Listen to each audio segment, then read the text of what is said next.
तो गाइस सबसे बड़ी जो खबर निकल के आ रही है कि सनी देओल ने पवन सिंह को अपने गदर 2 में लेकर के उनको मौका दिया और बता दिया कि आप आ जाओ। एंड तो गाइस जो सबसे बड़ी खबर निकल के आ रही है कि पवन सिंह को सनी देओल हैं बॉलीवुड में अपने भी मूवी में लेने वाले हैं। ये खबर सबसे बड़ी निकल के आ रही है। गाइस अभी तक चैनल को सब्सक्राइब नहीं किया, चैनल को सब्सक्राइब करें एंड बेल आइकन को दबा के लाइक जरूर कर दें, क्योंकि एक वीडियो बनाने में बहुत ही गाइस मेहनत लगता है, बहुत ही ज़्यादा।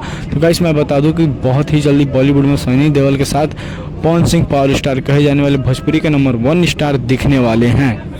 और बात करें पवन सिंह के सूर्यवंशम मूवी और भक्ति सॉन्ग और ऐसे भी गाने जो हैं काफ़ी ज़्यादा पॉपुलर होते हैं। और पवन सिंह है जैसे कि स्त्री 2 में लेकर के और चुम्मा सॉन्ग को लेकर के इन्होंने जो अपनी वॉइस दी गाना में, इन्होंने गाना गाया बॉलीवुड के लिए, उस चीज़ को लेकर के काफ़ी ज़्यादा ये बॉलीवुड में पॉपुलर हो चुके हैं। और ऐसे ही पावर स्टार कहे जाने पवन सिंह, इनकी काफ़ी फैन फॉलोइंग बहुत ही ज़्यादा होने की वजह से बॉलीवुड वाले भी इन्हें एक्सेप्ट कर रहे हैं, क्योंकि इनकी कोई भी वीडियो मूवी या सॉन्ग आते ही तुरंत मिलियनों में चला जाता है। 34 मिलियन 36 मिलियन एक घंटे में जिसका पॉडकास्ट